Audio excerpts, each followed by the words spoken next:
the next wave, which is rise of the machine. Rise of the machine. Here I am in a car, no hands. This is the Google self-driving car.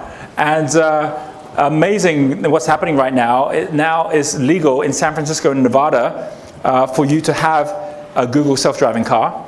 They're going to be going into mass production. Everyone's going to be able to have one. Soon, it's pretty amazing. When I was actually speaking with Sebastian Thrun, who was the inventor of the Google car, and you hear his story about why he's doing it, why he's passionate about it. Because for many of us, like, oh, self-driving cars, is that really necessary? And does that mean I now have to chat with the wife? I mean, like, you know, it's like the idea of not driving your own car might sound weird, but when he explains it, and he says, you know, 80% of all the space taken up in traffic jams and the cause of traffic jams would disappear the moment that we get rid of human stopping distance.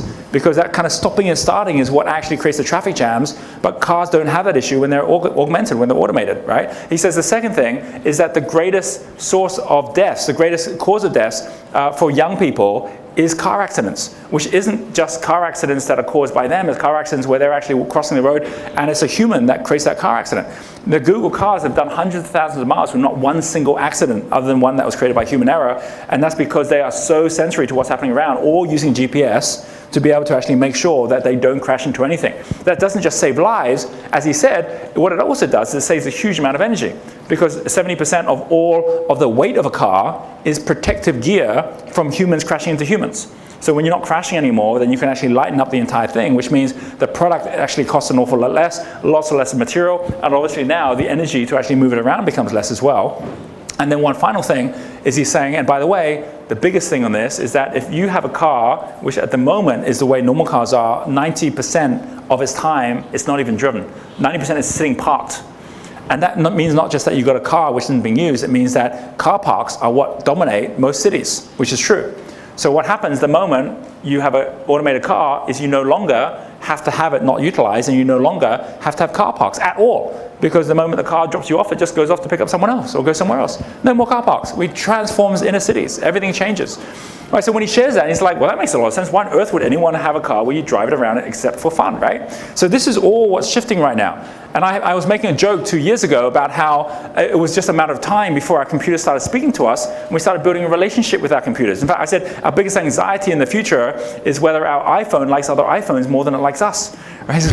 It's going to get to a point where we're actually getting a relationship with our computers, and then Siri came out, and all of this started moving. So the speed in which machines are showing up everywhere. You know, Google Glass is now starting up. You know, we've got competitors to Siri that are showing up. You know, talking already about the cars, the robots, better than drivers.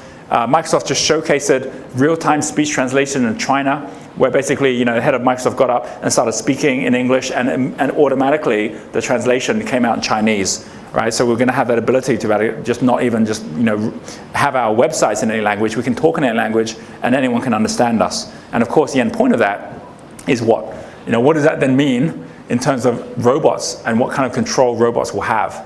So that leads me to this, which is where to in 30 years' time. So those of you who were here last year, I know when I shared this last year and the year before, people were a little bit freaked out by this. So I've left it until now to share this video.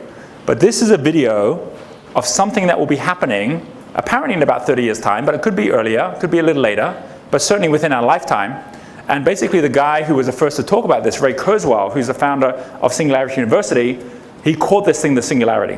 So what is the singularity? What is this thing coming, which is going to be even more transformational than what's happening in mobile internet? That's going to be even more transformational than what's happening in materialization and 3D printing. It's this concept that as time goes on, and Moore's law means that computing power continues to increase logarithmically or exponentially. As this is happening, we are seeing that the speed of processing of computer systems, and also how they're turning into biological systems, are transforming at the level where we have got to the level for $1,000 where you would have the same computing power as an insect brain, which is why we've now got robots that can self-correct and fly in swarms, because they think like insects now. That it's going to get to the level of a mouse brain by about 2015. It's going to get to one human brain by 2020, which means you're going to actually have the same processing power. Now, if we were to meet our future selves from 1970s, right, we actually look forward 40 years, and we showed up at the same dinner table as that person who was there 40 years ago. guaranteed we would think that this person was playing some kind of mind games or tricks or was a magician of some sort. Because how was it that suddenly you knew everything? How was it that you had access to all the latest information in real time? I mean, they wouldn't understand what an internet was, or the fact that you could just access all this, or the idea that everyone around the world was also on it, and they were also inputting information in this. It's like, what? That happened in 40 years? Seriously? I mean, like the whole idea that already we have infinite memory, and the idea that we have infinite access, that next stage, which is rationalizing power, or experiencing emotions, or getting to a point where we're actually computing and reverse engineering the brain, our ability to, can robots or will robots eventually in the future be able to experience spirit? We have no idea. We don't know. But what we do know now is that they can already be mistaken for humans when it comes to conversation, or when it comes to multiplayer gaming, where it's like you don't know if it's a human or not. You can't tell already. And it's going to get to from one human brain to, by the year 2040, all human brains on the planet for $1,000. Right? That's the speed of growth of which we're going. And so what does this mean? This here came from Time magazine, 2045, the year the man becomes immortal. What happens when we can replicate all our body parts, but we can also download all the information because we've now digitized the way our brain works. So we can create a replica brain which is experiencing all the things we're experiencing. Now that might sound like science fiction, obviously, but when you actually got all these different experts around the world coming together saying this is something which is likely to happen within our lifetime, and it's just a matter now of when, the question is, what do we do about this, or what do we even think about this? Here is the point where, when we talk about the singularity is that point at which computers become more powerful than humans in the way that they think, that non-biological intelligence starts to supersede biological intelligence and then recreate itself to be even more powerful. So effectively, Darwinian nature evolution gets overtaken by a man-made evolution, which is not one that we create. It's one that accelerates beyond us as humans. Here's a little video which explains this in a bit more detail. The singularity is the idea that there is a singular point in the development of history where computers catch up to be as intelligent as people are. And since the rate of progress of electronics is faster than the rate of progress of biological systems, there's a point when computers match people at which things are irreversibly altered, at which computers then keep on improving faster and people potentially stay with our own cognitive architecture and we don't get to really improve nearly as fast. The singularity is a term that has been given a lot of different meanings by a lot of different people. The best claim to priority is probably Werner Vinge, who said that the singularity is the breakdown in our model of the future that occurs when that model predicts the rise of smarter than human intelligence.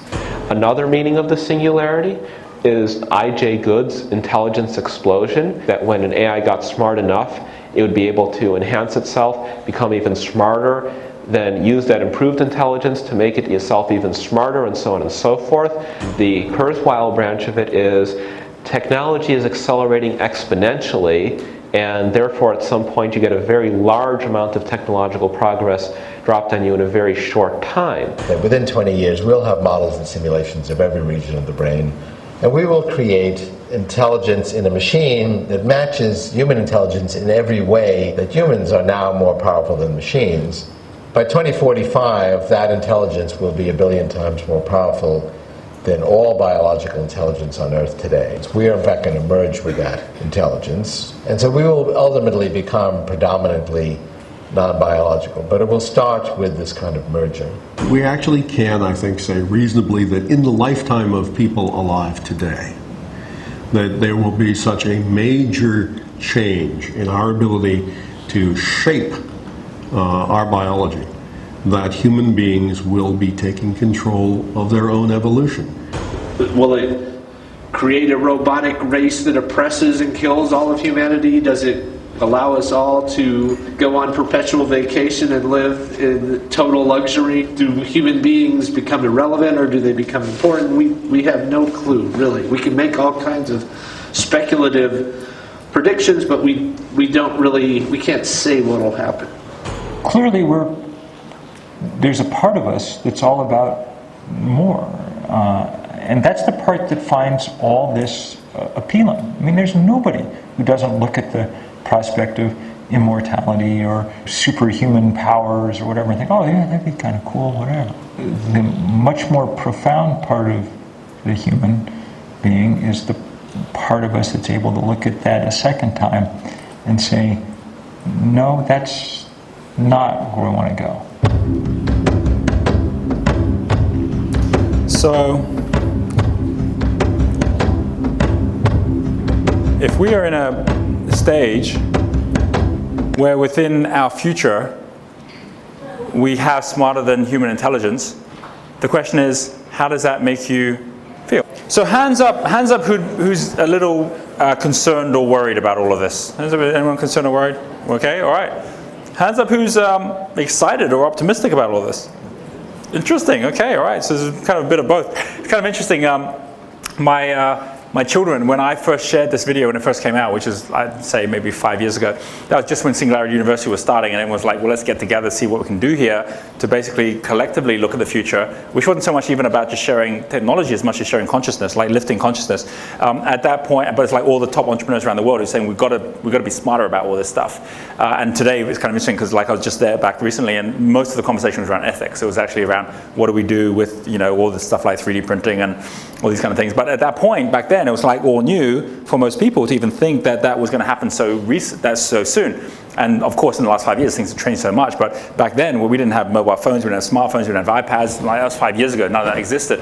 And so I remember sharing it with a group of people that came to Vision Villas, and they were all entrepreneurs, and they were freaked out, like big time. They were like, "Well, this can't be right. We were all going to become pets to the robots. It's like, you know, it's like we're going to control anything." And then I went home and I showed it to my kids. And at that point, they were much younger. Like, you know, Luke was like, well, I think 7 or something, 7, 9, and 11, and they watched it, and they were so excited. I mean, all my 3 kids were so excited. They're like, wow, this is fantastic, this is great. And I was like, the difference was amazing. So I asked them why. I said, well, why do you think so? And Luke was the first to share, and he's like, they're 7 years old, and he's like, well, Dad, look, the way I see it is like all the adults, they like made a big mess, and no one seems to be smart enough to figure it out. So maybe if we had some smart friends, they'd be able to figure it out for us. It's like they actually saw the robots as their friends, right? Or they saw this idea of this new intelligence, because it's not even about being robots, it's about augmenting. You know, it's going to be half man, half robot, whatever it looks like, whatever this thing is that we're all going to become.